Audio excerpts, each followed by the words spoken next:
Since 2018, a number of multinationals have already taken steps to expand supply chains to other countries in order to avoid tariffs on goods exported from China to the United States. And in the future, more are set to follow suit in the hunt for markets for their production destinations. Among many Southeast Asian countries, Vietnam has attracted the majority of those who want to diversify their manufacturing portfolio outside of China, thanks to its relative developed infrastructure and also proximity to China. Understanding that this topic is of very much importance and of great concern to our members, today EuroCham is honored to invite our special guest speakers, Mr. Bruno Jasper, who is the General Manager of Deep Sea Industrial Zones, and also Mr. Trent Davis, Manager of International Business Advisory from Dazen Shira and Associates. And they will share with us the insights about this topic, with a special focus on, of course, the tariff war, the COVID-19 pandemic, and the relocation of the global supply chain and Vietnam's new international trade commitments. This newly signed EPFTA and its large force also improved infrastructure sufficient to attract the shift from multinational companies from China to Vietnam. And also, what are pros and cons of Vietnam as a destination for investors and manufacturers? And lastly, what are new measures that the government of Vietnam is undertaking to create a better business environment to attract more foreign direct investment? But before we start with the webinar, I wanted to give you a brief introduction of the webinar software so that you can receive all information, participate in the Q&A session later.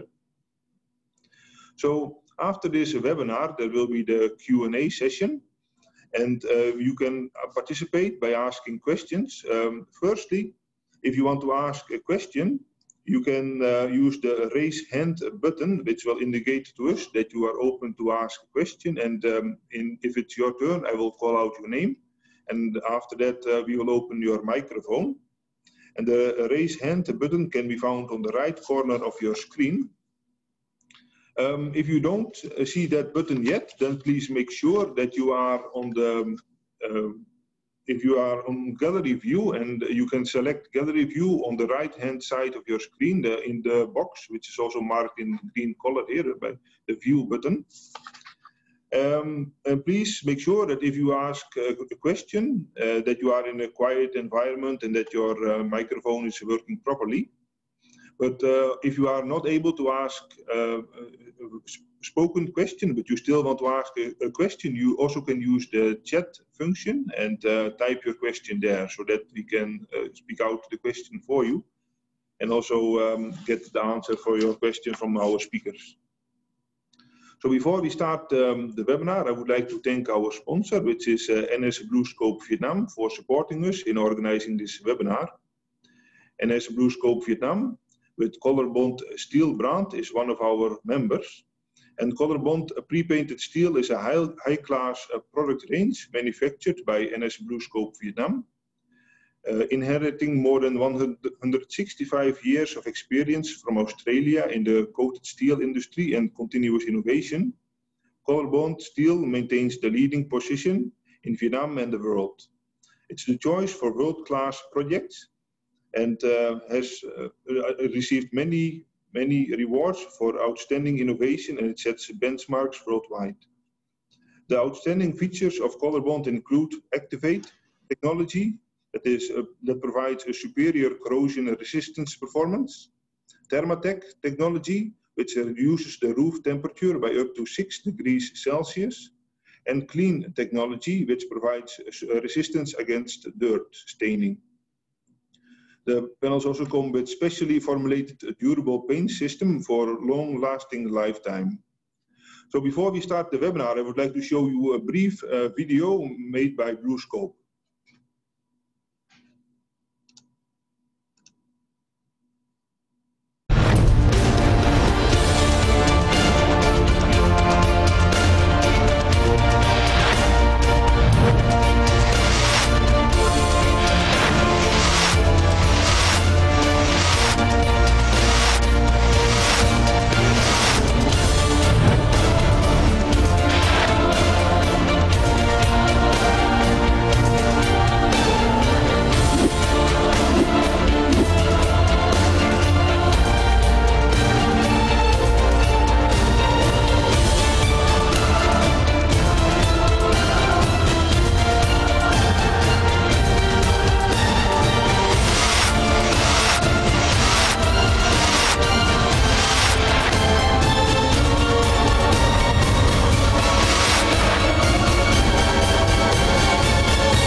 thank you for watching this video. So now it's time for our first speaker's presentation, Mr. Trent Davis from Dazen Shira and Associates.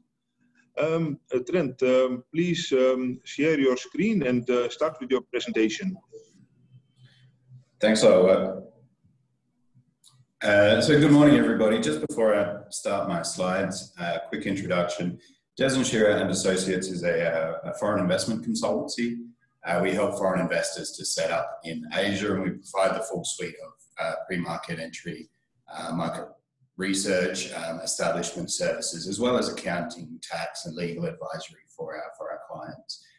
We've been around for 30 years, but I think most importantly, we've got more than 12 offices in China, and we've got 30 years of experience there. And so I had a chat with my China colleagues prior to the webinar to understand what they're also seeing from an investment perspective, as well as what we're seeing here in Vietnam. So I've been asked by Eurocham today to speak on the manufacturing shift.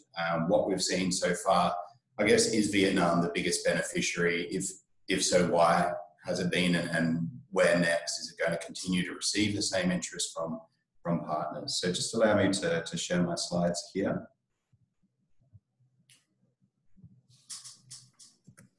Okay, so hopefully you can see those now. Yeah, perfectly. We can see it. Okay, great. So the last couple of years, I mean, we've witnessed a really rapid acceleration in the number of companies who are leaving China. It's been going on for quite a while. It's not anything new. Companies leaving China has been happening for a number of years as costs have been increasing. I'd probably suggest that's been happening since the late 80s even, if we go that far back. But it's really been the last couple of years which have seen a rapid acceleration in the number of companies moving out of China. This was instigated by those increasing costs. People were beginning to worry about the costs in China. The wages were increasing further. The Chinese government in recent years has been much more focused on the domestic market. Foreign companies in China have begun to feel that there are more restrictions and that there are more barriers to doing business in China as a result. Of course, some chose to leave, many chose to stay at that point, and it wasn't until Trump was elected and the US-China trade war commenced that most companies realized that they had to get out quickly.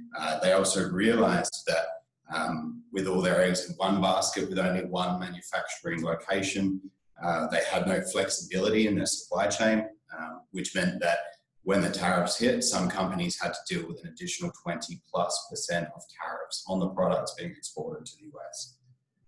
So particularly companies who were exporting to China, to the US, were the biggest hit. I'd note that from our experience in the early days of the US-China trade war, there's a little bit of a knee-jerk reaction where companies decided, well, you know what, let's not pack up shop, let's remain in China, but let's send our products to places like Vietnam to do the assembly or to do the packaging in Vietnam, and therefore change the origin of the product. I think it's been a realization for many companies moving out of China that you can't just do assembly or packaging in another country. You have to do a fair amount of the process to enable you to get certificate of origin in the new location. So following the impact of the trade war, of course, we've then had the supply chain disruptions caused by the coronavirus, and many are realizing that even if they were to move out of China, it's not one single location that's going to be the solution, but having multiple sourcing or manufacturing options to allow them to be resilient in the case of a pandemic or in the case of something happening similar. On this next slide, I just wanted to illustrate a little bit further around the trade war and the implications that it's had on a global level.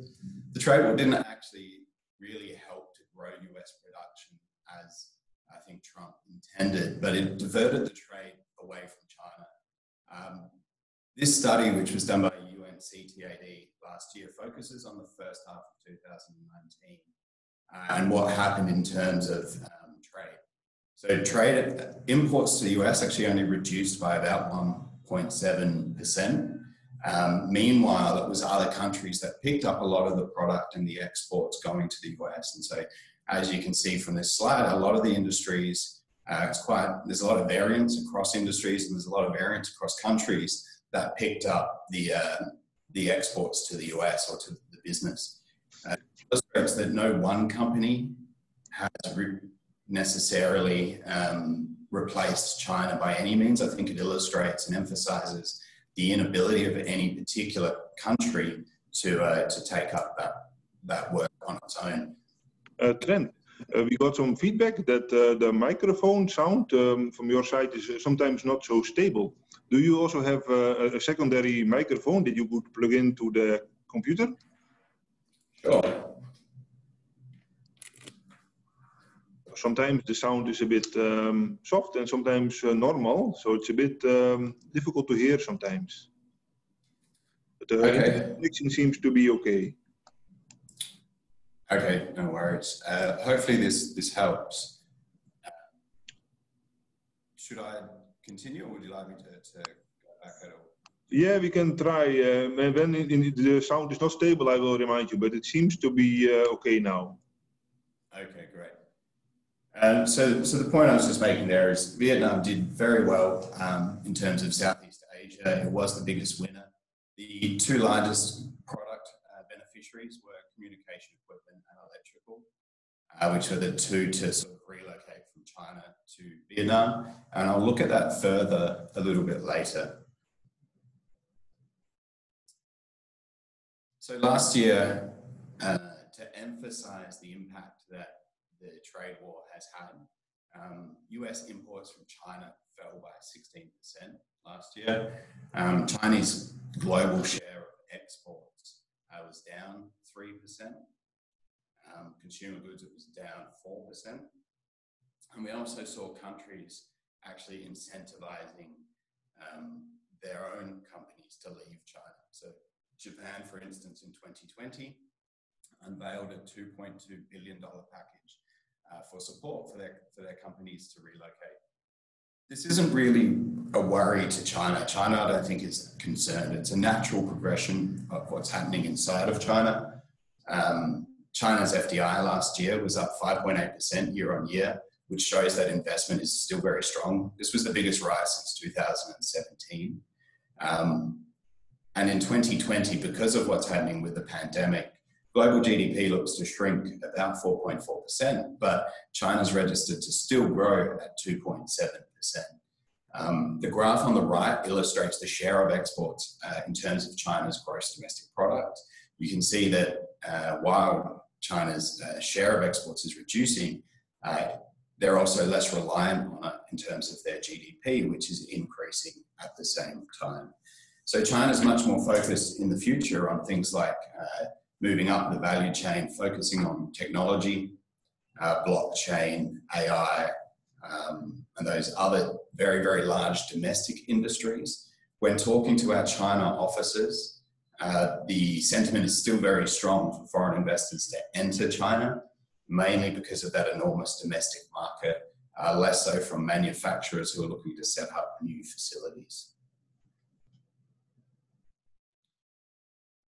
This year, given the pandemic, companies are worried about their costs. They're worried about the ability to finance moves. They're looking for consistency. So in 2020, we've seen the shift of supply chains actually slow down, but we're very optimistic that this trend will continue as borders begin to open up.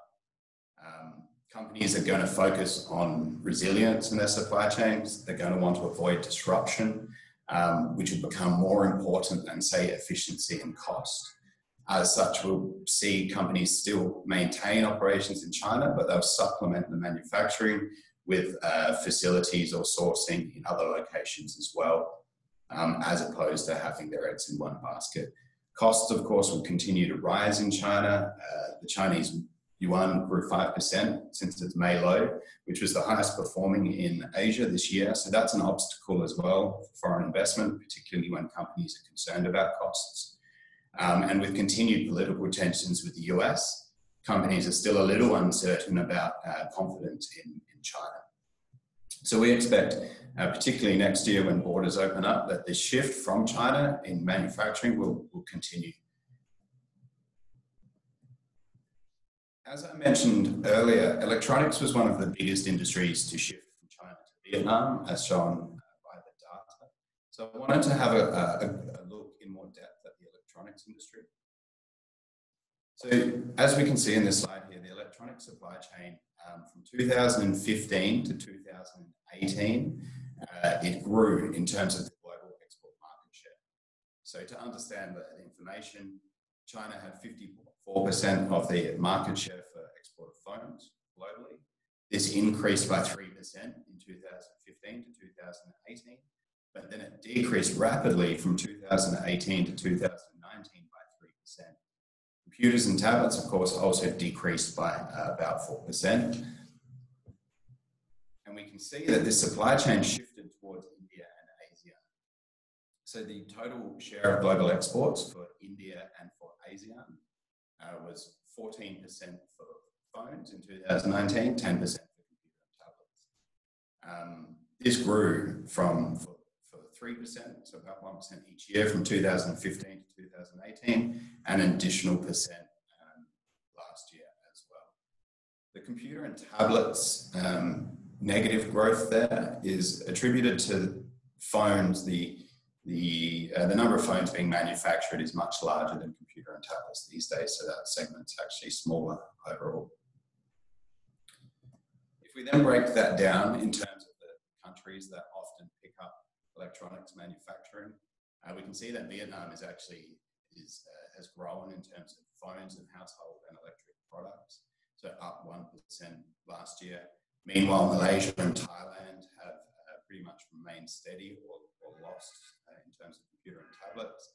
Meanwhile, India has increased by 1% for their global share of phone exports. And as you can see here, Vietnam has 10% of the global export market share for phones, which is very much thanks to Samsung. So during our research, we identified more than, I think, 50 companies in the electronics space that moved out of China in 2019. We still notice some disturbances in the microphone. So sometimes the sound is a bit low or sometimes it's a bit high. Could you try, I'm not sure if you can come closer to the mic or maybe further away, just to try something else? Yeah, sure. I'll try to remain as still as possible. Yeah, because I think it's because of the microphone. The internet connection itself seems to be okay. Yeah, I haven't had this issue before, so I'm not sure, sorry. Let's continue and try again. Just if it drops, let me know and I'll pause and then... Yeah. So for companies moving, we identified 11 electronics companies that moved to Vietnam, which was the highest in the region. As we can see here, you can see on the right-hand side the companies who have moved in 2019, companies who were already here in the grey box, and companies considering moving still in the box with the dashed line. Vietnam is the largest exporter in the region of electronics with approximately $87 billion worth of electronic exports. And the average growth rate for this over the decade is 32% per year. So Vietnam has been the biggest beneficiary in terms of electronics manufacturing and other manufacturing industries as well.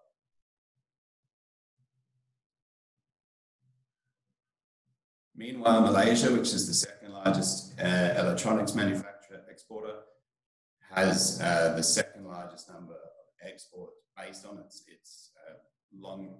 it's a much more developed manufacturing industry. It has been manufacturing electronics for a much longer period of time. As such, the growth rate is only around 5% over the last decade. That said, companies did move into Malaysia last year, and we were able to identify the 4 in the white box that you can see there.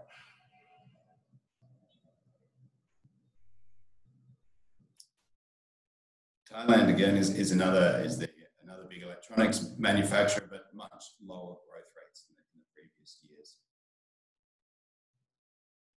And the final one is India, which I guess people compare as a key competitor to Vietnam quite a lot. Their electronics industry exports are much lower. Their export industries, I think, are much stronger in terms of garments and textiles and other manufacturing industries. But we are seeing that companies like Apple are looking very closely at India and at Vietnam to have operations in both countries to diversify their supply chain, as I mentioned. So Vietnam has been the biggest winner in my mind for US companies shifting, or for any company shifting out of China. Last year, imports to the US from Vietnam surged by 36%, which was the largest of any country. That was followed by Taiwan at 19%. The reasons for this, and I won't go into too much detail for the reasons, as many of us do know the pros of Vietnam. But the key ones, of course, is its proximity to China. When the trade war kicked off, many companies saw Vietnam as an easy move. They could still access their Chinese supply chains. They could employ a China Plus One model. Vietnam has the Eastern Seaboard, which has excellent access to shipping lanes, as well as a shared border with China in the north. There was a lot of media and there was a lot of hype about Vietnam at the time as well, which I think encouraged companies to move here. Partly there was a sort of a rush into Vietnam. There was a lot of demand for industrial land and limited supply. So Vietnam has done very well, and partly this is due to its business environment. So very strong GDP growth, and also political stability. So the GDP growth we can see on the left chart has remained around 7% in the last couple of years, which is higher than all other than Cambodia, which is a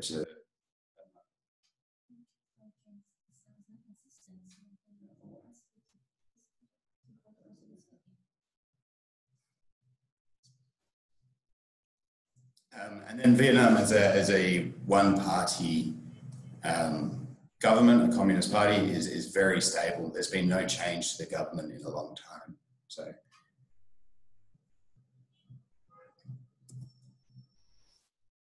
of course, Vietnam also benefited based on its tax incentives for manufacturing and industrial zones, such as 4-year holidays and 9-year tax reductions.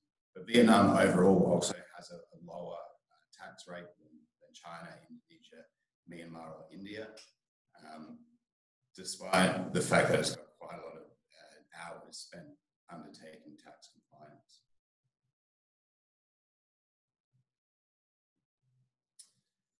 The other reason Vietnam has been a really key beneficiary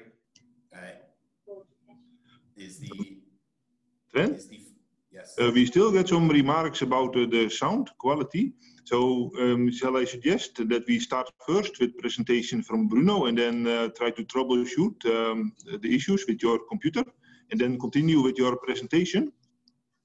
Sure, okay.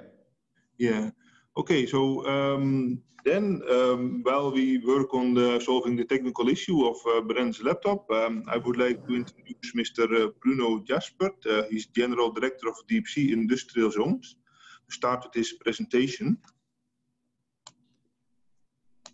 Good morning, everyone. I will try to take over from Trent, and I hope that I will manage the technical challenge ahead of me.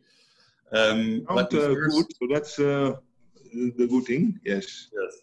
I'll start by trying to share my screen, but before I do that, I'll introduce Deep Sea very briefly and myself. I am responsible for Deep Sea. Deep Sea is not just an industrial zone.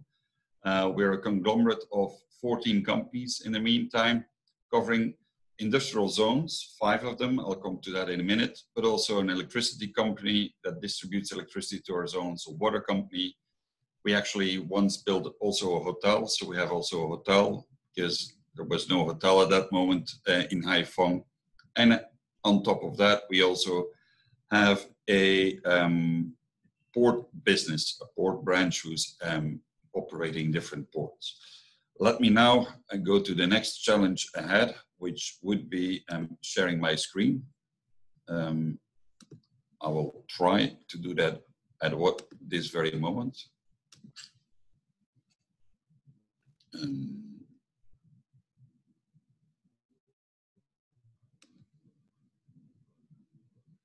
Where?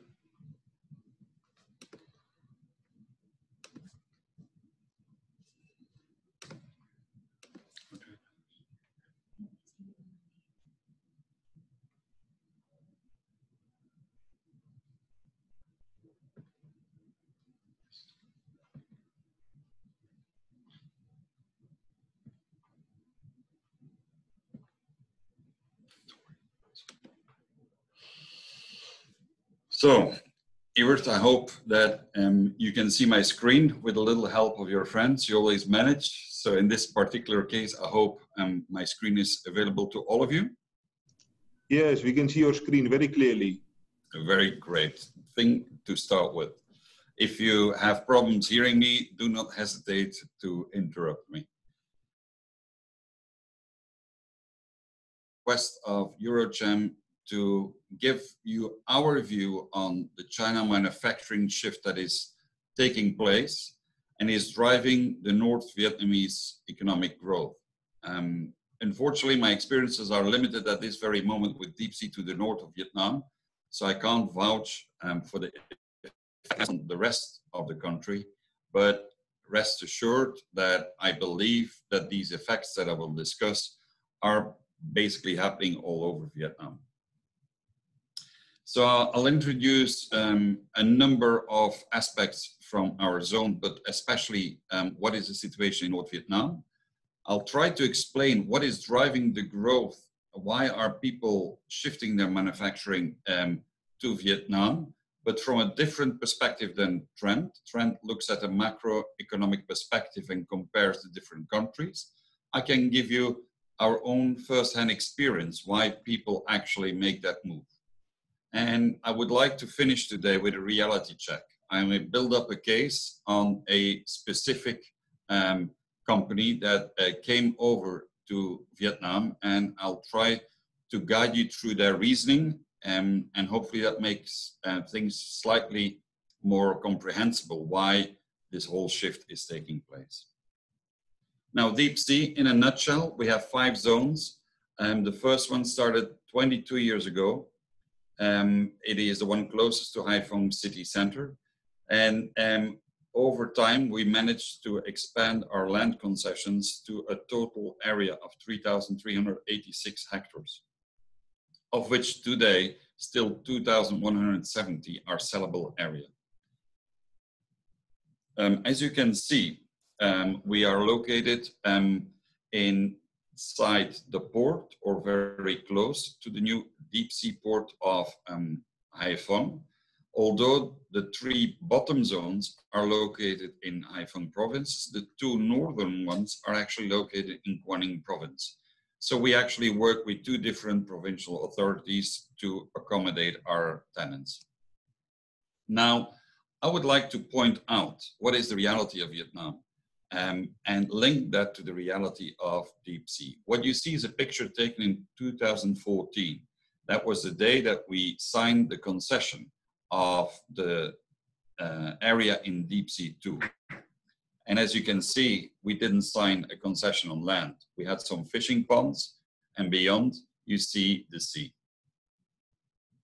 This is 2017, the first 2 years we couldn't move for various red tape problems that you need to solve when you want to start up an industrial zone. And I want to give you a small overview how fast development goes in Vietnam. So you can follow for yourself that over the past months, we have established from a shift from a fishing pond to a zone where now we have over 25 customers already. Now, where do these customers come from? And I would like to use our lead indicator shift. which we use to report our own board. And you can see clearly that China is by far today the nation that is sending out its possible investors. We doubled from 2018 to 2019 the amount of leads, and this trend is continuing for 2020.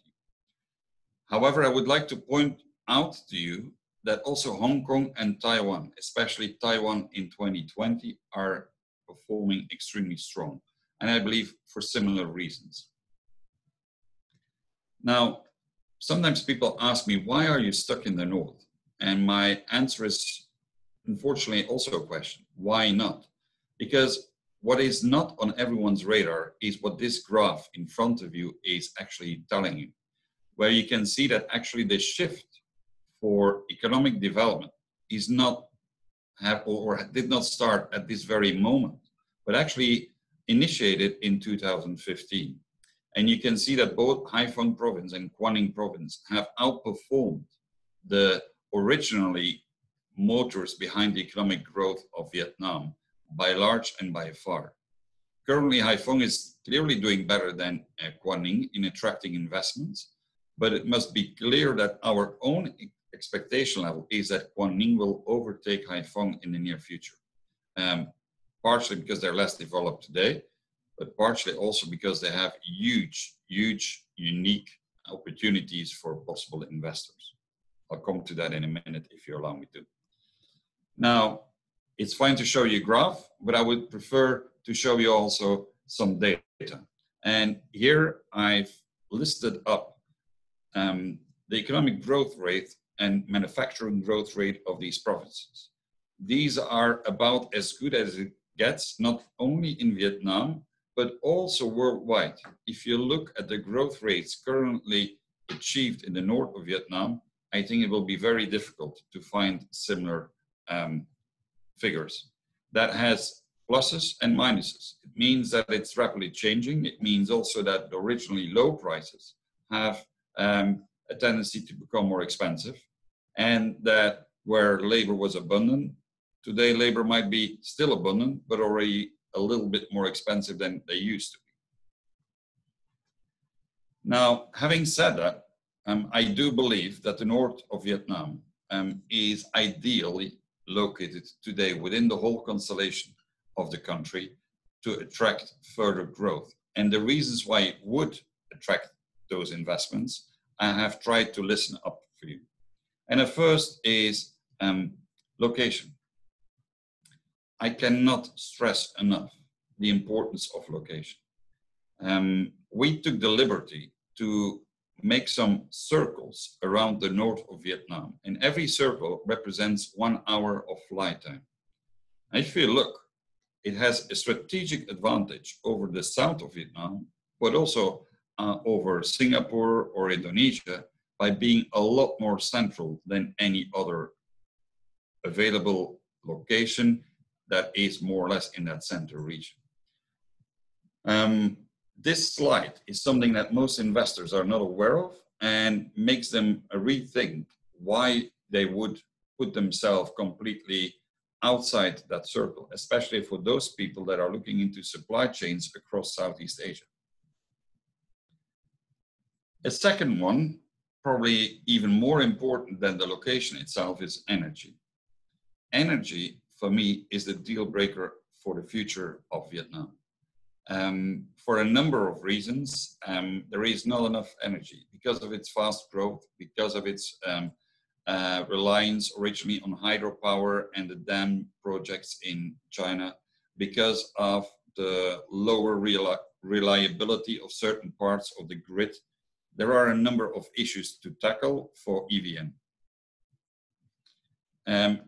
Now, it's not only about supply. Let's talk perhaps first about prices. I customers, and the only thing they say, look, it's going up very fast. And I agree, it is going up very fast, and there's a reason for it, because actually Vietnam has an extremely low electricity price. The price quoted here in this graph is the average price in US dollar cents per kilowatt hour. Now that's average across the board. I took the liberty to actually add a business rate for a company that would consume 1 million kilowatt hour per year. In China, you would get a tariff of $9.4 per kilowatt hour. In Vietnam, that same customer will get 7.5. That is 20%.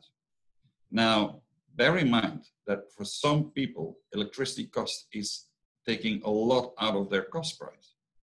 So I'll give an example. There's a automotive supplier that stamps different forms out of steel. So he does have to pay a one-off investment for a big stamp. But after that, the bulk of his cost is electricity. And this man took up a small plot out in deep sea to supply the automotive cluster around VinFast. And by just moving, he managed to reduce his cost price by 12%. And that was only electricity, nothing else. Now, we within deep sea are convinced that the price will go up, but we don't have any control over it because it's controlled by the government. And if I'm convinced of one more thing, then it is that, in my view, the electricity price is deemed crucial for the economic development of Vietnam. So I believe for the years to come, this price difference will remain. The gap might become closer, but at this very moment, comparing Vietnam to China, and China is already cheap in terms of electricity on a worldwide scale, I think Vietnam is doing very well. Now, price is enough, but you can pay whatever you want, but you need supply. And I wanted to come back to that one because this graph, which has been provided to us by EVN, takes into account the different power sources in Vietnam. And you see that there is a big difference between supply and demand. But you also see that at this moment, the north and the central part of Vietnam still have at least some leftover capacity.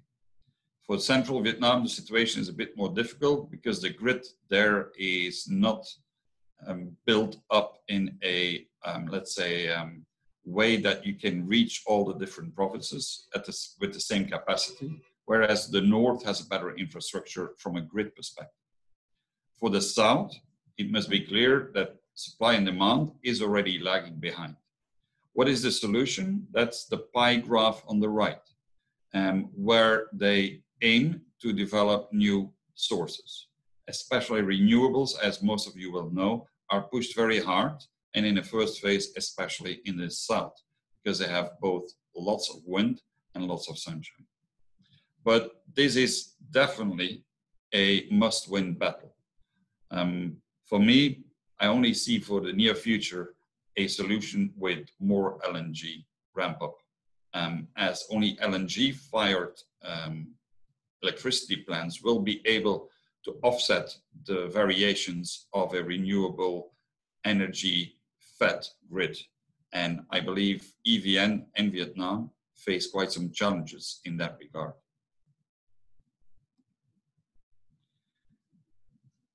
What is our solution? Our solution is partially the same as what I just pointed out as what is happening in the south. We have decided to make our own grid. And that is a first advice I can give. Whomever wants to invest in Vietnam needs to make sure that whatever location you select, that you have a certain degree of reliability built in for your electricity supply.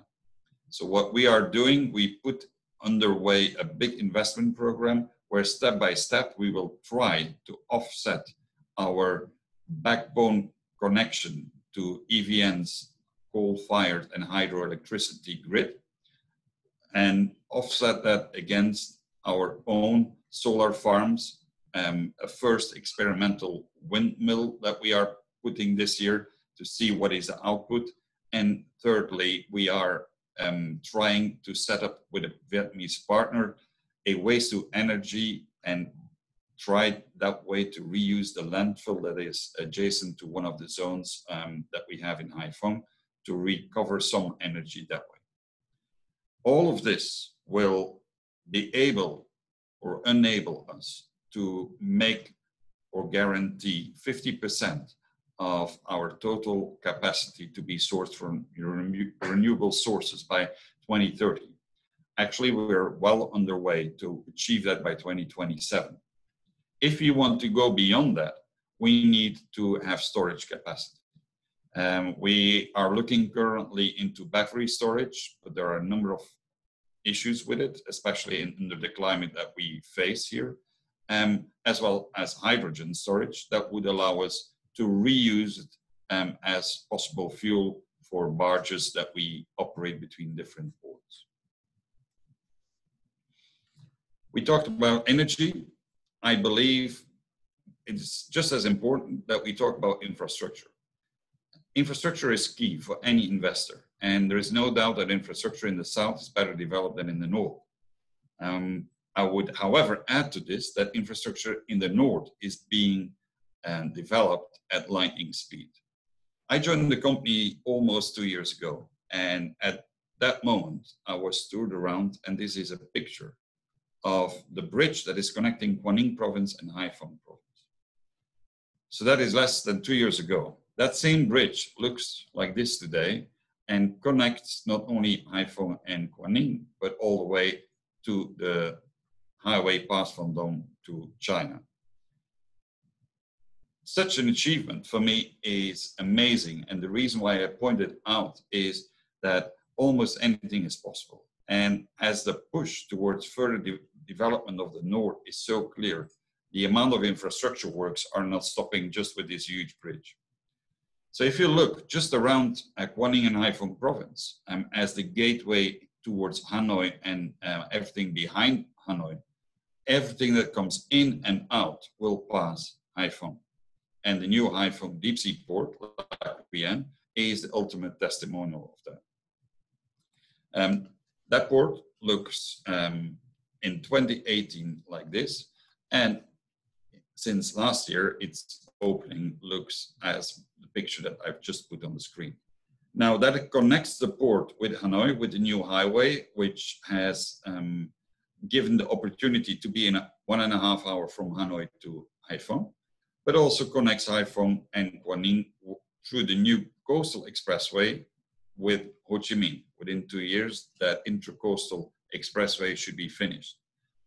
And last but not least, it connects also Haiphong and Quảng Ninh with Van Dong International Airport and then onto the Chinese border.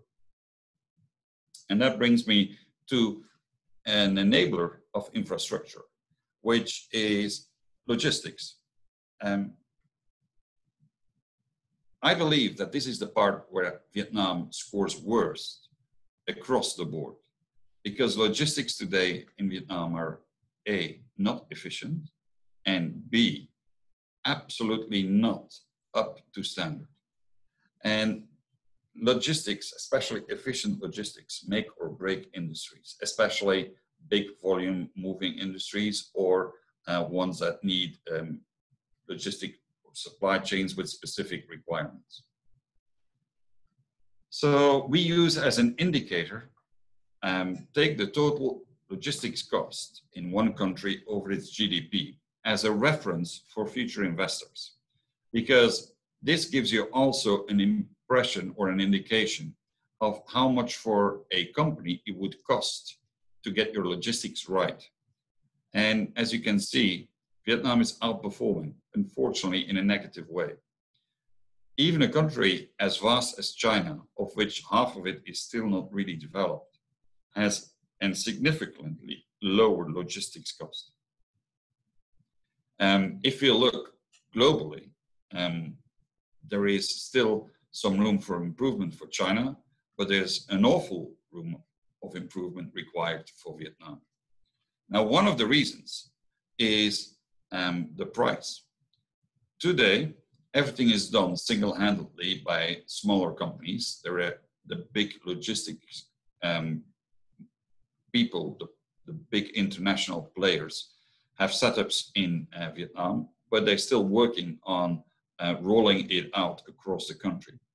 Now, a container from Haiphong to Hanoi costs today still the same as a container from Shanghai to Haiphong. And that needs to change. And it will change for a number of reasons, and infrastructure is one of them. But what needs to change as well is what I just show you now. The current average speed of a truck driving every day for a trucking company is 35 kilometers an hour. It's impossible to be efficient. Imagine put up a cold chain this way, at the amount of energy required to actually keep everything refrigerated. Imagine the amount of stock on their way because of the very slow progress. So that can be solved. And one of the solutions that the north of Vietnam now offers is this map. The new highway connecting the north of Vietnam with the south of China is allowing in 12 hours trucking time to get any truck from Dong Nguyen province, which is the second most industrialized region in China, to the north of Vietnam. And that is a game changer. That is one big logistics opportunity to make things right for the north of Vietnam. It would mean that you can change your manufacturing from China to Vietnam and keep originally your supply chain as it is. You just deliver just in time across the road and no longer rely on shipping across one of the ports of China into Haiphong. Now, not so many people, strangely enough, know about the fact that this connection is almost finished. However, it started in 2018. This is a shot from the highway from Haiphong connecting Ha Long in Quang Ninh onto the second half of last year from Ha Long to Van Dong, towards completion this year from Van Dong to Mong Khai border. At the China side, there is 60 kilometers remaining and getting or carving through the mountains, but the overall view is Q4 of this year, the highway will be finished. And that is definitely a game changer. Now, I've given you a number of growth drivers why people would consider coming to Vietnam and compared it to a certain extent to what's happening in China. But I thought to make it more comprehensible by building up a case of a certain company. And imagine that this company is based in China. The company would make electronics. It provides an electronic manufacturing service for one of the big electronic brands that we can all name. And imagine it's one of the top 15 in the world. And for your reference, I put the top 15 EMS companies aside there. All of them have a footprint in China. Not all have their headquarters in China, but all of them produce in China today. Now imagine that this company might have been incorporated 15 years ago. Most of them have been incorporated even a bit longer, because the biggest growth in China in this field took place roughly between 20 and 15 years ago. Imagine as well that this specific business would have anything between 40 and 60% export to the US. It would be a stock listed company, top 15, all of them are stock listed as well. And very important, as they are stock listed, they also have a necessity to report on sustainability. Now, being in charge of such a company, you get to meet this man, which is not only our ultimate salesman for industrial zones in Vietnam, but he also imposed some trade tariffs. And I think Trent will show later on in greater detail what was the impact of the trade tariffs on China and the surrounding countries. But for us, this company, they said, well, this is a real problem. Because year one, the customer said, fine, we'll take it, 10%. But year two, 25%, they said, let's do 50-50. You take 12.5%. Knowing that most of these EMS companies only make between 20 and 25%, that's half of their profit, their bottom line gone. As a third one, or the third year, however, the original customer tells their supplier, guys, we cannot keep doing this. The third year, we're going to do 75-25. de facto, that company provides at cost the equipment it sells for the brand. And that is the moment where we saw the big shift in this field. Electronics last year decided across the board that measures need to be taken. Unfortunately for them, this was compounded by a second problem, which is COVID, which cleared out everybody's mind the concept of global factories. Do you really want to take the risk that you put all your eggs in one basket? Do you really want to have the bulk of your production capacity in one country, knowing what can happen? Independent that afterwards COVID spread out through the whole world. Initially, it was very clear that the risk analysis pointed out that one big footprint in one country serving the rest of the world, even if it might bring you some cost benefits, a lot of those benefits have been eaten up over the past year. So we see a definite shift in the line of thinking for these companies to say, we need to have something else. We need to find location B, C, D.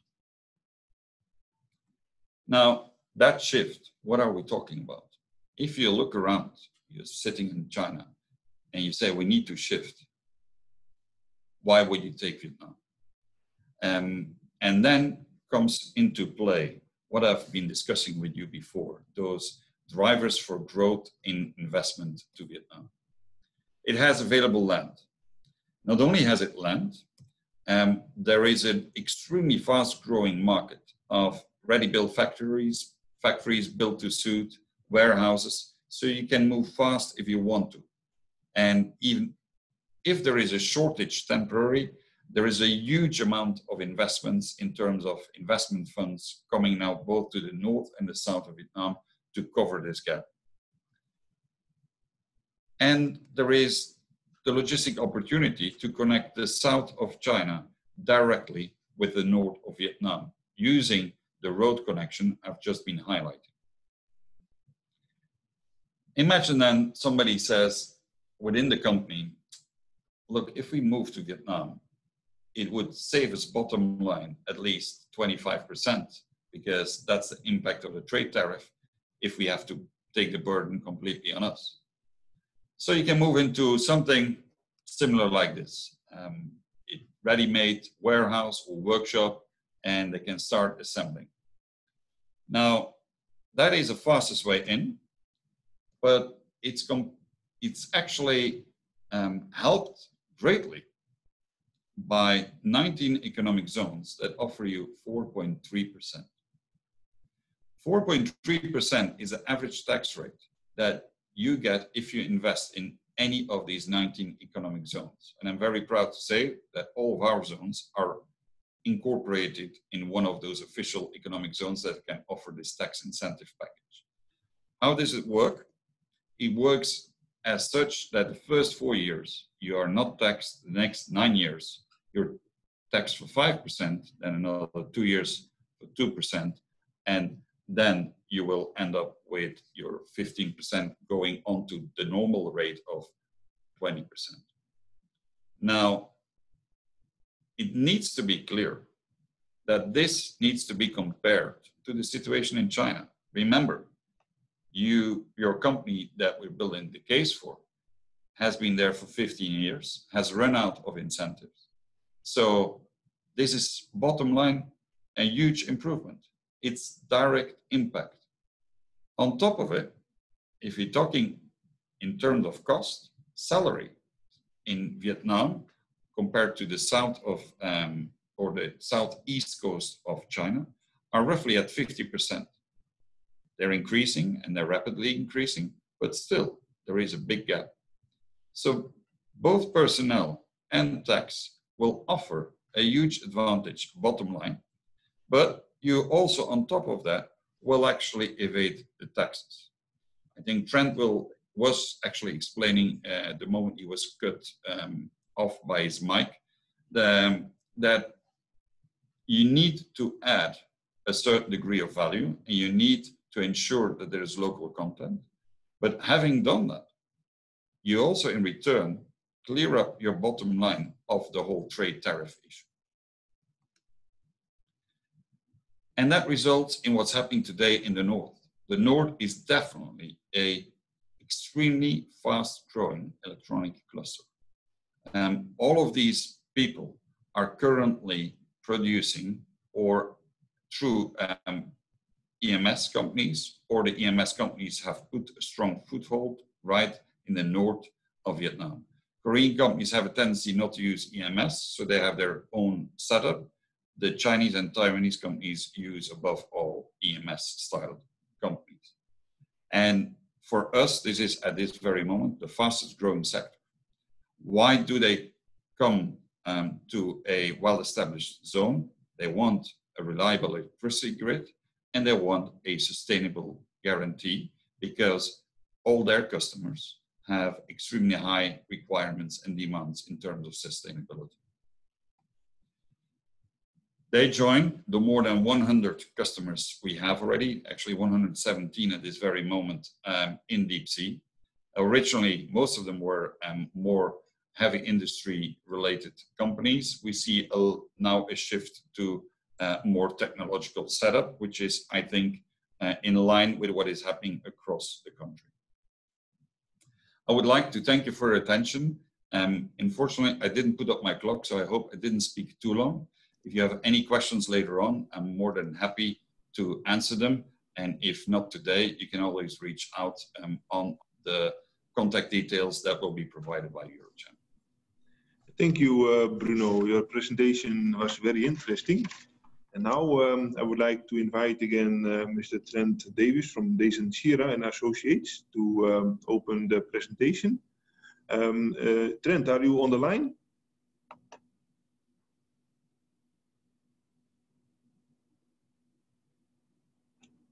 Hi, can you hear me? Yes, now we can hear you. Look, firstly, sincere apologies to everyone who's tuned in. I am on a landed internet connection, and I did try a couple of microphones. I really don't understand why we've had issues with the connection, but hopefully it's better now. Can you confirm? Yeah, now the sound is very stable, so it seems to be better. Okay, that's great. Yeah. So please let me know if it's not. I am willing to do the presentation at another time if need be, or to answer any questions from anybody about the slides we already had. So I propose that maybe you can give a quick recap of the previous slides, and then we can start from almost where you ended. So I think around slide 18 from what I could see. Sure. So everyone, thank you again for your time and patience. The key trends that I was trying to illustrate at the beginning of the slide, and hopefully you managed to pick it up from the data that was displayed, is that manufacturing is certainly shifting out of China. The key reasons for that being, of course, that costs were increasing, the trade war, as well as coronavirus. The key trend we're seeing is no single country is replacing China, but companies are really focused on diversifying their supply chain to protect themselves against risk and have resilience in the case of something like a pandemic or a trade war in future. The trade war didn't really take manufacturing back to the US, but it filtered out across the region, and everyone was a winner. Vietnam was perhaps the biggest beneficiary, and that was shown through the slides on the electronic industry. Vietnam's received more investment from more companies. It's also had the quickest growth rate in terms of the amount of exports over the last decade, at an average of about 32%. So Vietnam was the initial winner. There was a lot of media, there was a lot of hype around Vietnam. I think given its proximity to China, it was able to perhaps really benefit in the initial days when companies were worried about the tariffs. I don't necessarily think that companies packed up and left, but they started to implement a China Plus One model, which meant doing some of the packaging or the assembly in Vietnam to try to change the origin of the product. Also, companies stopped sourcing from China because of the tariffs and began to source from already established manufacturers in countries like Vietnam, which then impacted and through the exports. But we've also seen huge amounts of FDI. So in terms of Vietnam, the key reasons for this are the business environment. So Vietnam has had very strong GDP growth in recent years. Last year it was over, in 2018 it was over 7%, I believe 2019 as well. Second to only Cambodia, which grew at a higher rate. Vietnam also benefits from its very political, its very stable government. Having a one-party system is working in its favor, particularly because the government are so focused on trade and so focused on attracting FDI.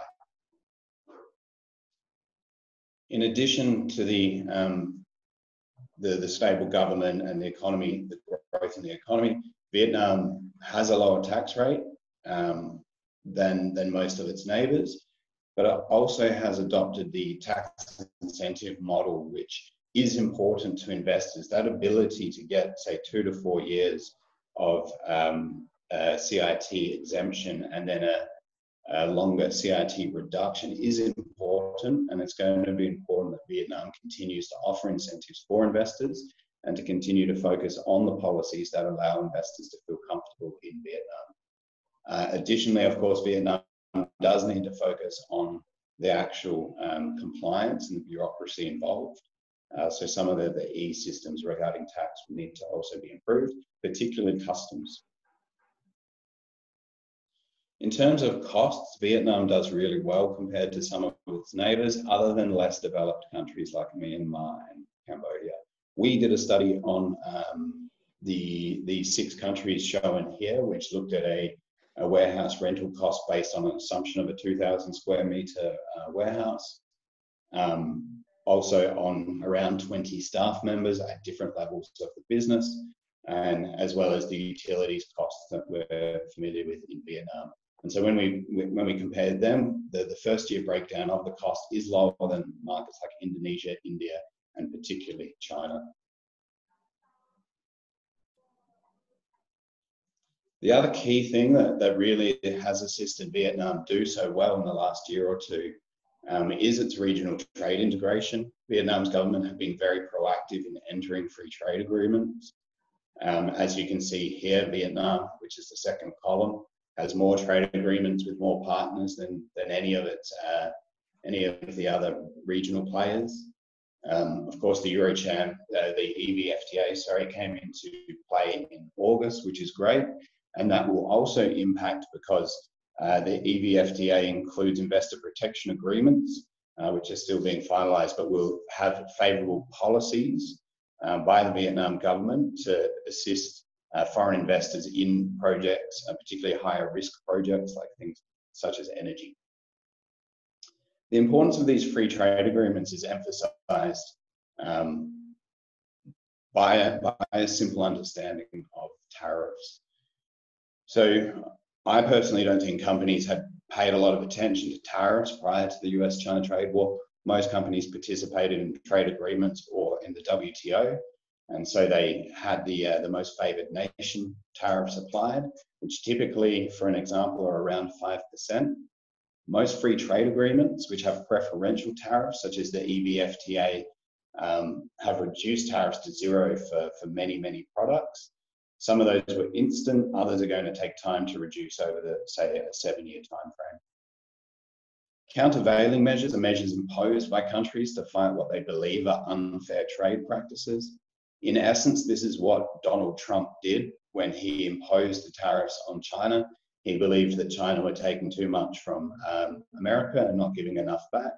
And as such, he imposed these tariffs onto any goods exported from China to the US, other than some exemptions. So the ideal scenario for companies is that the country they manufacture in engages in free trade agreements to allow them to avoid tariffs completely, if possible.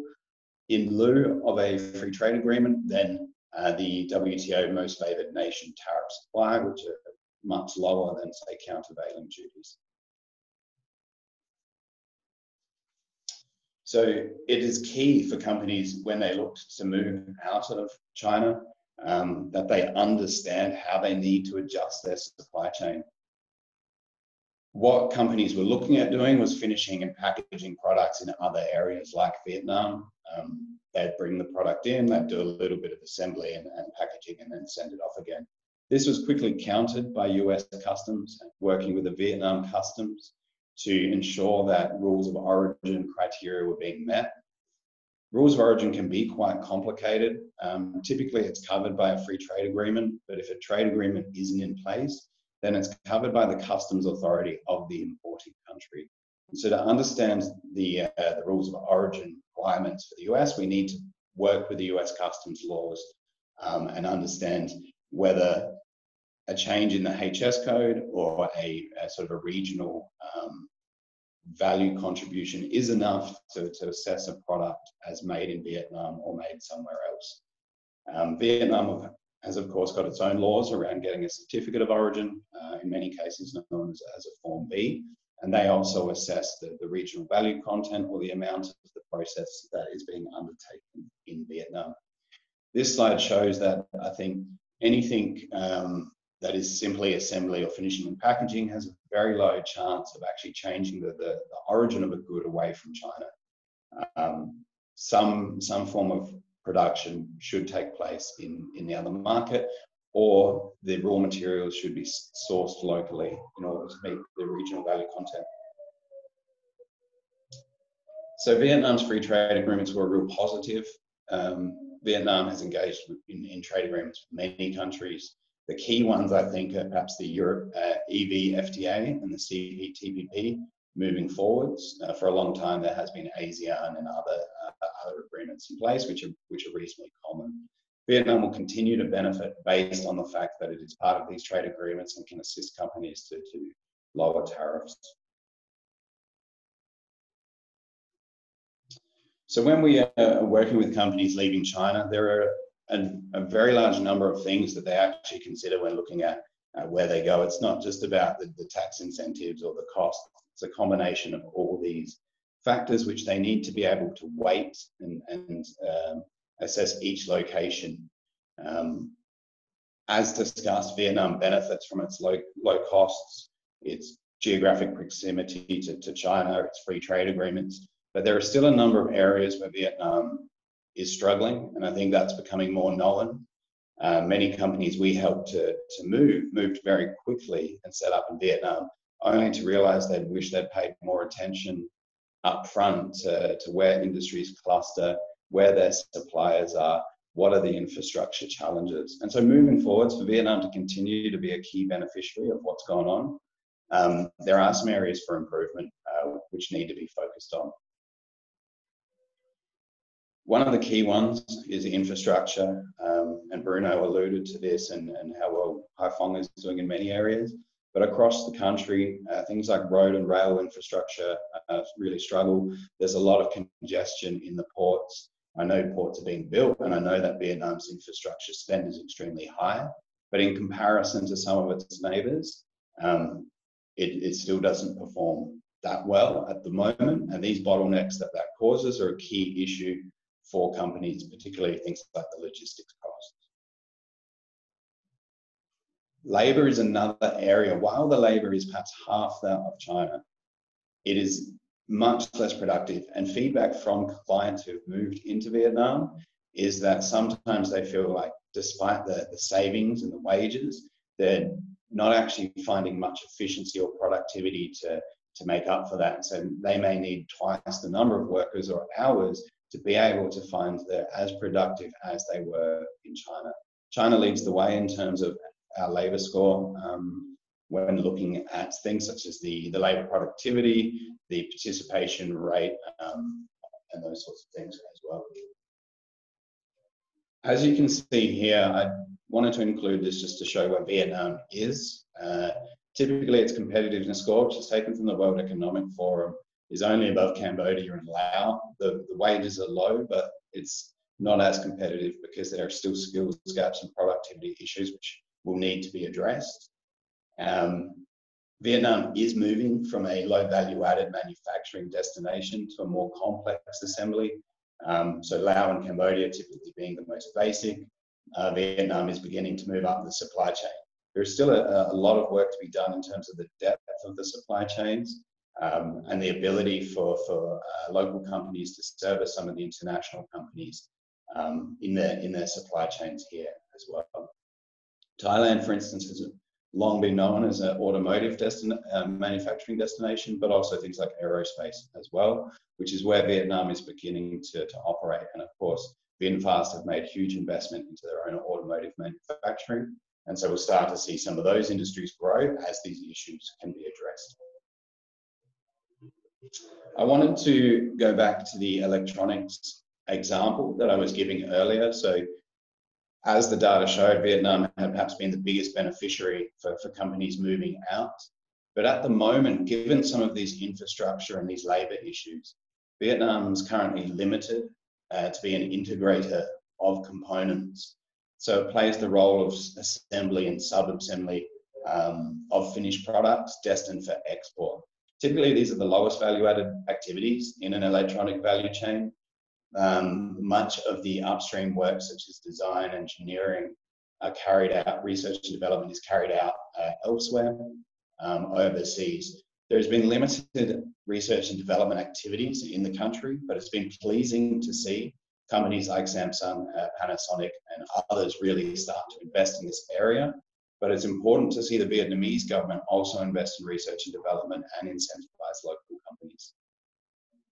The downstream work, of course, once the phones are exported, typically all the international exposure, marketing, everything is done elsewhere as well. So for Vietnam to continue to benefit, they need to address the areas mentioned in order to add value and continue to move up the value chain. Very quick, this slide is a summary of those areas which need to be addressed in the medium term to continue to build capacity. So human resources, productivity of workers, domestic education system, particularly the colleges and the vocational training areas, manage wage growth in line with productivity and inflation, and focus on research and development. Of course, technology will play a big part in Vietnam's future, and as it moves up the value chain. So the other thing that Vietnam is doing very well is it is working on its ease of doing business. They're constantly looking at improving the legal framework. They are addressing IP laws. And as I said, they are putting in place investor protection agreements through the EVFTA. So from our point of view, Vietnam is very well positioned to continue to capitalize and be a major manufacturing destination. But there are these areas that will need to be addressed. I'll leave it there. As I said, please reach out to me if you like to touch base on anything that you may not have heard earlier.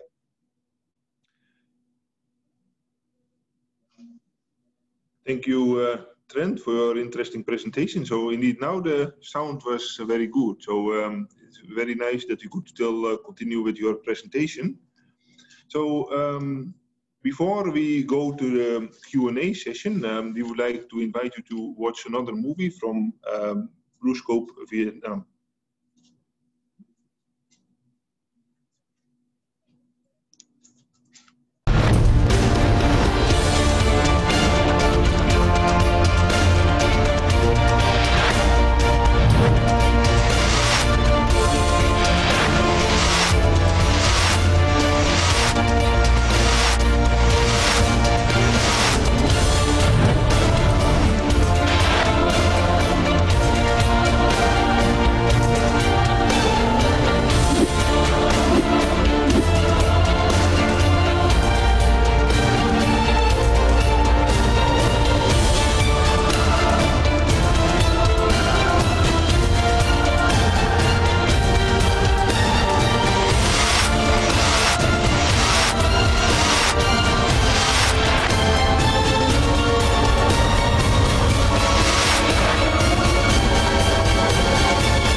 Okay, so now we can start with the Q&A session of our event. And as I mentioned earlier, you can ask questions by raising your hand using the raise hand button or by typing them in the chat box.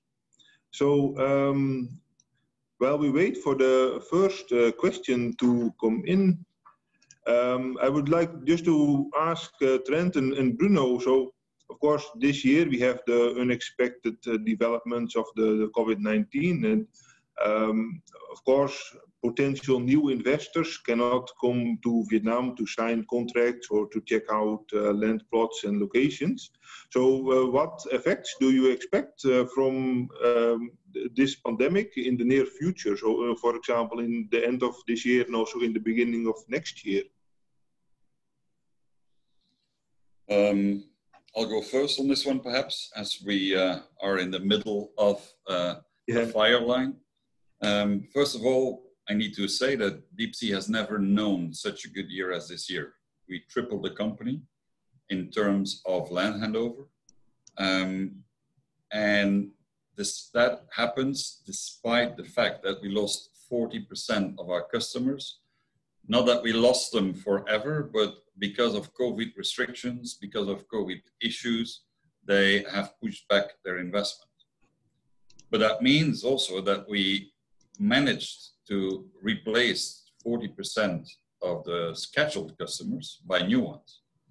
And I'm actually quite optimistic about the future because we have actually now already 3 times managed to sell a customer a plot of land using drones. So we are flying over a drone team and they can in real time see how it looks like. So they know that we're not hiding anything. And then they appoint either their local consultant, somebody like, for example, Trent, or somebody like their first or second employee that they're planning to hire. And they will sign off against it. And the reason why they do this is not because they think they will be active this year, but if they can get the land and incorporate the company, there is something that both Trent and I have not covered today, but starting up a company in Vietnam is not off the shelf, right? It takes time. And it also depends on the scope of your business, the type of activity, but you definitely need a few months to get everything aligned. And if you manage to jumpstart that development this year, that means that next year, hopefully in COVID-free times at that moment, you're ready to actually roll out your plan. Okay, thank you. We also received a question already for you, Bruno. So the question is from Hong Nguyen from HR2B company. And the question is that in the industrial zones in Haiphong and Quang Ninh, do you have any comments about the manpower in this area? So is it easy or hard to get sufficient manpower for the companies establishing there? Currently it's very easy, but that's a new phenomenon because a lot of people that work in the textile industry that have huge amounts of people working for them, and those factories are basically on standstill. And there are a number of very big companies in and around Haiphong that have thousands and thousands of people, originally on 75% of their wage and 50%. Some of them stopped paying them. And quite a few people understand that garment factories might not be there forever. So today, I don't think it's a tough market. We organize every 6 months job fairs, and the last job fair was by far the most populated one. So we had really a lot of people coming in compared to the editions before. Is there a threat that we might not find enough people? Yes, but that is applicable on everywhere, I think. One of the big differences is there are only 110 million Vietnamese compared to China. And once they all have a job, I think it's done, right?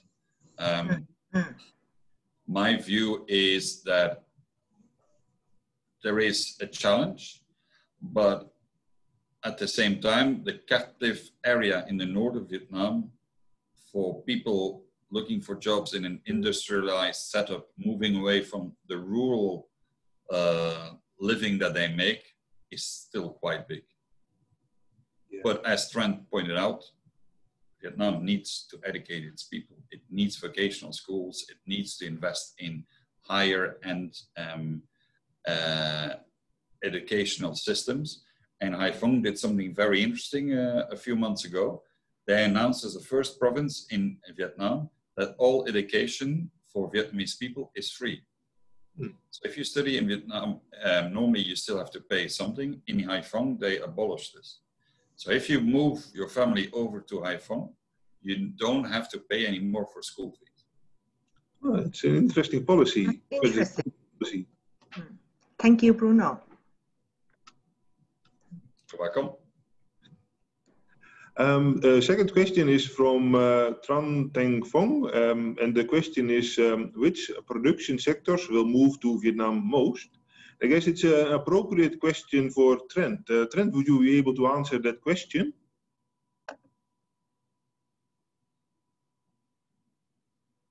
Yeah, certainly. Sorry, I get confused which microphone I have to unmute.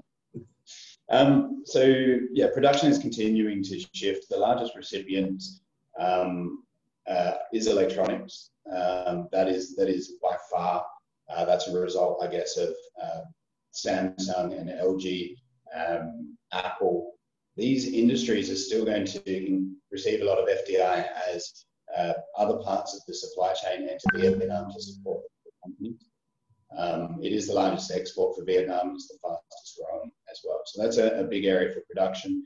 Garments and textiles is an interesting one. I mean, garments and textiles is an industry Vietnam's done for a long time, so it has the experience. Typically though, in the garments and textiles industry, Vietnam has imported fabrics and then again done the assembly and exported the products. But it is still seen as a potential destination for manufacturing here. If it is to continue, it will need to address where it sits in the value chain, because other countries like Cambodia can also do garments manufacturing, but also at cheaper costs than Vietnam. So it'll be a question of where in the value chain it sits for those industries. In addition to that, many heavy industries are coming in. So there's big investment from Japan and Korea, which are Vietnam's largest investors into heavy industries, as well as fast-moving consumer goods.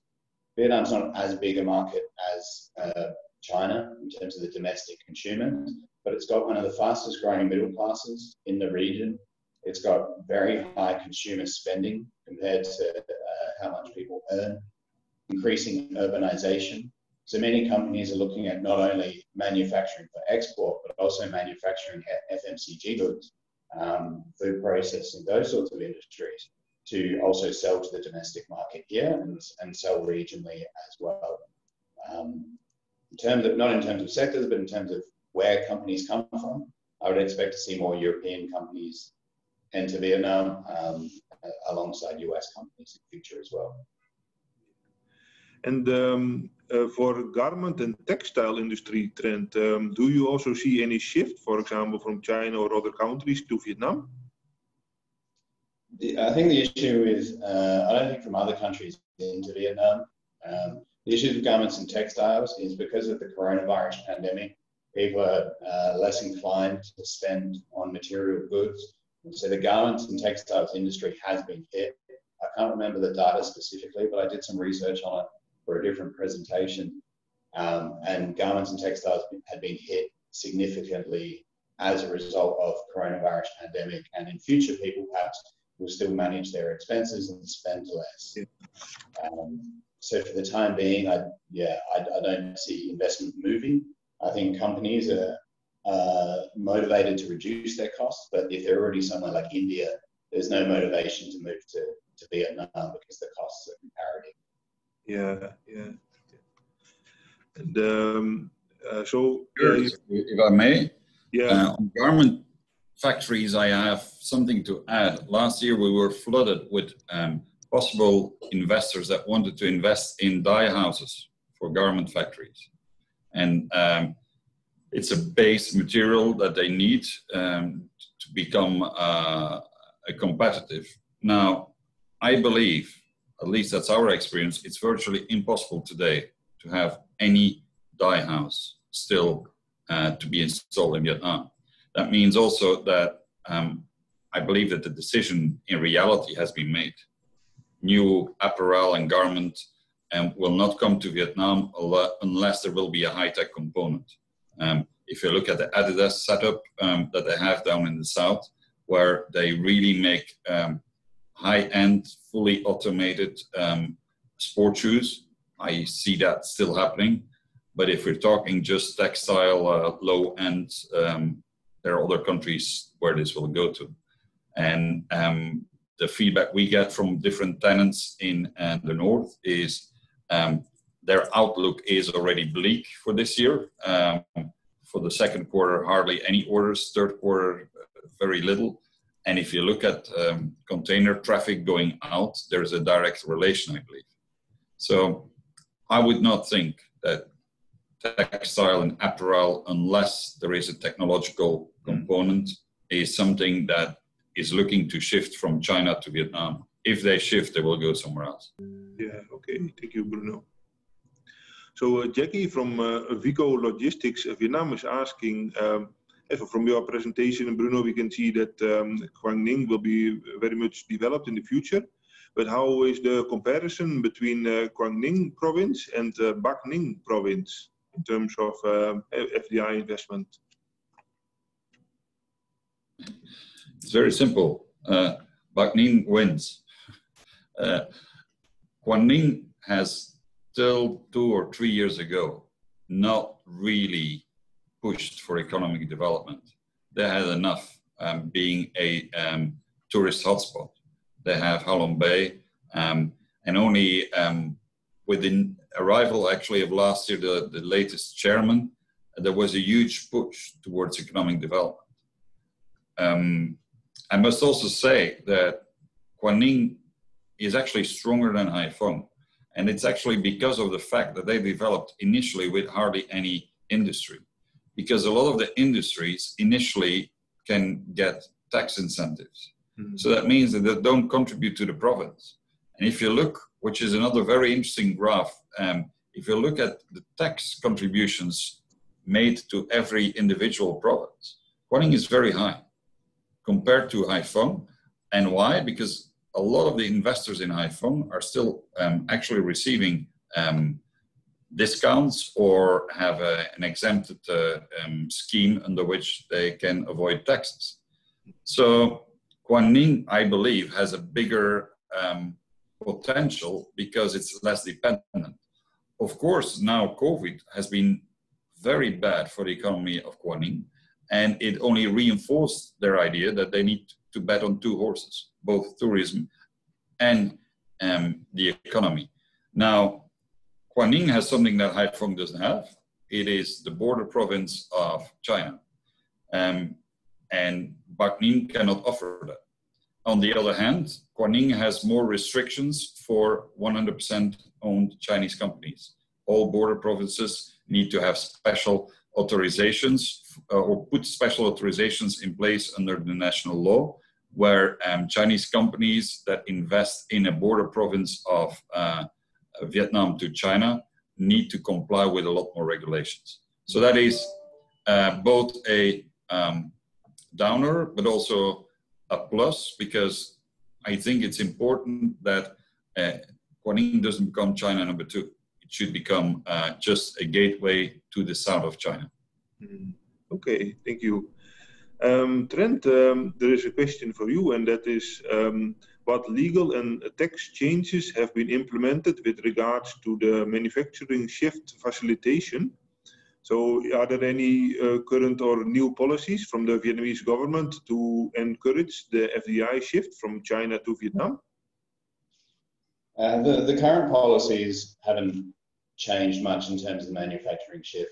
The current tax policies, the priorities this year specifically, have been about tax breaks or tax delays for Vietnamese foreign invested companies in Vietnam during the COVID period. The model for Vietnam originally was to adopt a very similar model to what China had done many, many years ago, and that was to offer tax incentives based on disadvantaged locations. And as Bruno has mentioned, different areas have different ability to offer tax incentives in industrial zones. That model's worked quite well, but areas like Binzung and Dong Nai in Ho Chi Minh City are actually losing their rights to offer these tax incentives because they're becoming so developed. So they'll see less manufacturing in those areas and more manufacturing in areas like the north and like the central region where people can access these tax incentives. The other tax policies that Vietnam offers, and they have a focus on particular industries like high tech, are companies can self-assess to be able to have tax incentives if they fall into certain industries like high tech. And finally, for very large investments with over 3,000 staff or very high levels of capital, there are some tax incentives available from a legal perspective. The key thing that the Vietnamese government is doing is to, I think, address investors' concerns with the legal framework. And those concerns are typically intellectual property protection, cybersecurity laws, and also protection in the local courts in terms of disputes and so forth. And so improving the overall ease of doing business is important for them. And maybe Trent, a follow-up question from you is from Mr. Hui from Da Nang IT Park. And according to your opinion, how is the chance for Da Nang to catch on to this new wave of FDI from countries that are moving from China to Vietnam? Yeah, naturally, I think there's going to be a progression. As I said, the north is the closest to China, so it's a very popular destination for investment. And Da Nang needs to focus on industries or clusters which have been developed there. And I know that high tech is one of those areas that they're looking at. Aside from high tech manufacturing, there is investment into software and IT companies in Da Nang, and so I'm aware of some global IT companies who have set up there, as well as industries like food processing, which they've done previously. The development of Quang Nam and the infrastructure available, I think, will also attract investors, but mainly investors who don't rely on sourcing or supply chains. So typically export processing enterprises who might bring all their raw materials in, do the processing and then send them out through the deep sea ports that are there. In order to continue to attract investment in other areas, well then we have to look at the labour force and the availability of workers in Da Nang as well as the local infrastructure. And Trent, a question from Virginia Foot. How do you see the draft decree on the labour management, which proposes requiring labour hiring to go through the state agencies? Do you think it will be a problem for the shift from for FDI from China to Vietnam? I don't think it'll be a problem. I do think that the new labour law in most areas is actually there's many positives within that new labour law, including for the workers, particularly with the amount of the increase, the deductible amounts. These approval processes Vietnam have, as long as it doesn't create more bureaucracy and it doesn't create a longer process to have workers approved, then it should be fine. I imagine that, I can't see that having a huge effect. And I think a question suitable for Bruno. So Mr. Hui from Da Nang IT Park is asking, so what do you think of United States electronic manufacturing companies? And then the tensions between US and China are getting higher. So do you expect that they also will move their factories from China to Vietnam, and when? I think Mr. Hui should inform himself a little bit. I think it's happened already. If you go to any website, you'll see a very known electronics brand that uses a fruit as its logo, hiring an enormous amount of people. I would think you only do that if you have operations running here. I can tell you the same about the company that has its operating system installed on any computer worldwide. I don't think it will be announced publicly for a while. They'll try to hold off as long as possible because it will only fuel the tension between the US and China. And I believe that the way this is going to happen is they will use not their own factories, because some of them have their own factories and their own R&D centers. They will first use their EMS, these electronic manufacturing service providers. But I'll bet you anything that out of the top 5 mobile phones that are in the list of most popular devices, 2 or 3 of them will be made, if not all, then at least partially in Vietnam. Yeah.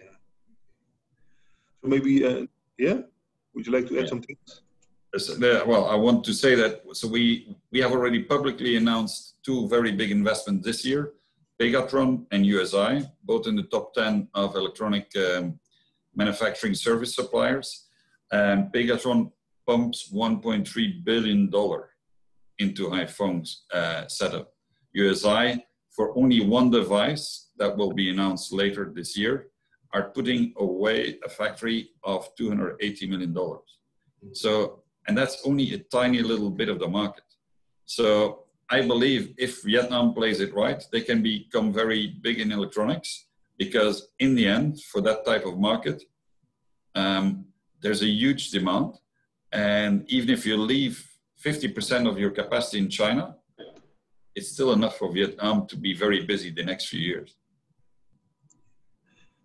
Maybe a question for both Bruno and Trent as well. So what is a good location or region for food processing and garment manufacturing? And then taking into account labor availability, logistics, and incentives. Can we add the question, guy? Okay, hello, Mr. Wee. Yes, you can.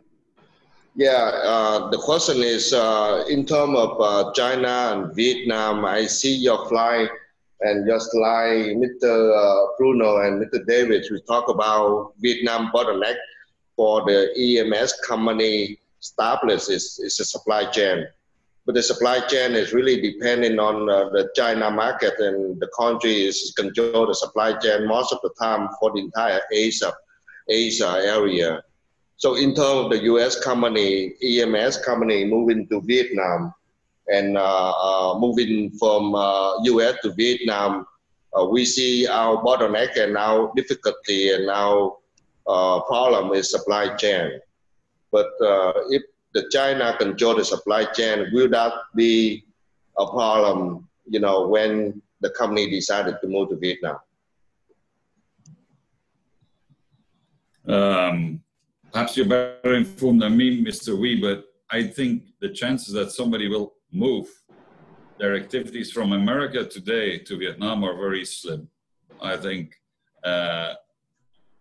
in view of all the pressure they get in their own country, I believe it will not happen overnight, not only because of their supply chain problems, but because it makes a lot more sense for them to downsize their operation in China. And that is a big step because your whole supply chain will be affected by that. And one of the solutions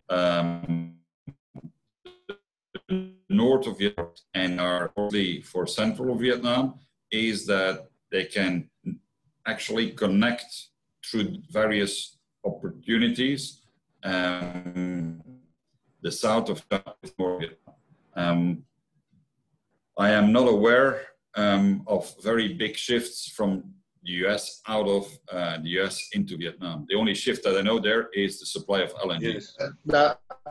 That is correct. You know, you can see there's a big issue here is for the EMS company, which is rely on mechanical assembly and component side, which is, as you know, Vietnam, we don't have any component manufacturer in Vietnam.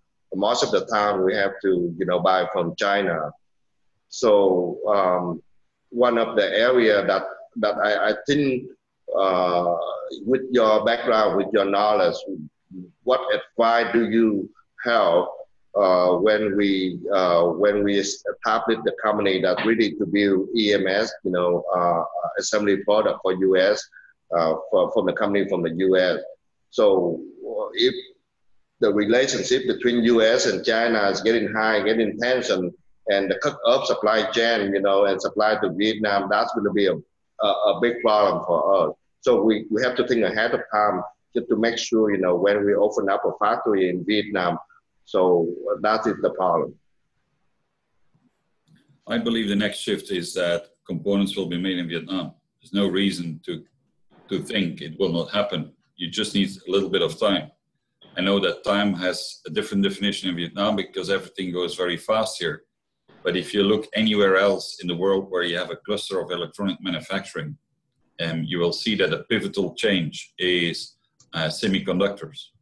As soon as you see some big announcements of investment by semiconductor companies, you will see that other component manufacturers will arrive. And I think it's very near. I would expect it not to take 6 months before a few of the really big players in semiconductors will land themselves a big factory in Vietnam. That is really really good, good news. That if the component manufacturers kind of invest into Vietnam like Samsung, but they focus on IC and phone. But for the commodity part of the manufacturers, it's really, we really need a few big, component manufacturer in Vietnam in order to fill in the loophole, for the supply chain. That is my question, by when 6 months, I think this is too rough. At least another 1.5 or 2 years in order to establish the component manufacturer in Vietnam. So it's minimum at least to be, from 1 to 2 years. That's what I think. Okay. So thank you, Mr. Rui, for your question. And I think because of the time, we will now move on to the last question of the seminar. So the last question is maybe both for Bruno and also for Trent. So the question is, what is a good location or a region for food processing and garment manufacturing? And then taking into account labor availability, logistics, but also incentives. If you don't mind, Bruno, I actually have a couple of slides on this, just very, very quickly. I'd seen the question and opened them already. So this is where the garment and textile companies are mainly located. It is typically clustered in the southeast. We cannot see the slide. Is that correct? No, we can't. It should be updated. Maybe just updated. Okay, now it should be fine. In my screen, not, but yes, it's up now. Yes, thank you. Yeah, so typically this is garment and textile companies, mainly located in the southeast area. Typically, you can see on the left there a bit of a breakdown by field. The southeast area is the largest population around Ho Chi Minh City, but as I think Bruno and I both alluded to, garments and textiles will need to move up the value chain if it's going to retain investment in these areas. And the other one, quickly, I think was asked about was food processing, which is in a similar area in my mind. Bruno, did you want to add anything to that as well? It depends, as I said, what you want to make. And I believe it's part of an exercise we do with all our customers. What do you want to make? What kind of technology do you want to use? If it's brand new technology, I think it makes sense to consider Vietnam. The question whether you should do it in South, in Central Vietnam, or in the North, I think there are many reasons why you would do it in any of them. You can look at building costs, you can look at land costs, you can look at available labor, and you have to decide whether it's skilled labor or unskilled labor you're looking for. I pointed out electricity, in my view, crucial for the next few years. I know people that are still investing in garments, but higher end ones. I know people that are moving out and we are reselling their factories and land because they're going, for example, to Ethiopia. As for food processing, I think I'm quite optimistic about the scheme for seafood that Guanyin has set up, which is quite unique. They're offering a lot of provincial initiatives to boost sales. They've done huge investments to accommodate oyster cultures. They're looking now at similar businesses in terms of seaweed, I think. So I think for food, depending on what you're looking for, there's a few good locations, but it depends also what you want to make. I can give you better information if I have more data, I'm afraid. Okay, thank you. So I think because of the time constraints, let's close the webinar, and that's why I want to thank Bruno and Trent for taking the time to participate in this webinar. And of course, I want to thank all the participants on behalf of EuroCham for joining us. And last but not least, I would like to thank also our sponsor, NS BlueScope Vietnam, for their support to make this webinar happen. And because this topic is of a very much interest to many of our members, actually on the 29th of September, we will organize a new event on this topic. So please follow us on our website and other media channels to get more information on this new seminar. So thank you and for joining, and hope to see you again soon. It was a pleasure. See you all soon. Hey, thank you guys. You guys done a very good job. Thank you very much. Thank you, Mr. Wee. Thank you.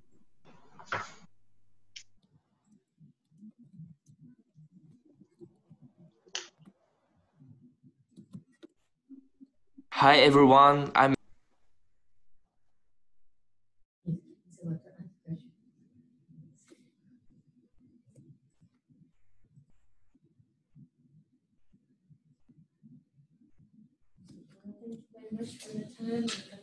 No problem. I tried to answer the questions.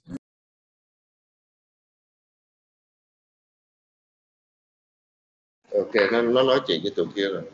Ok, tắt đi.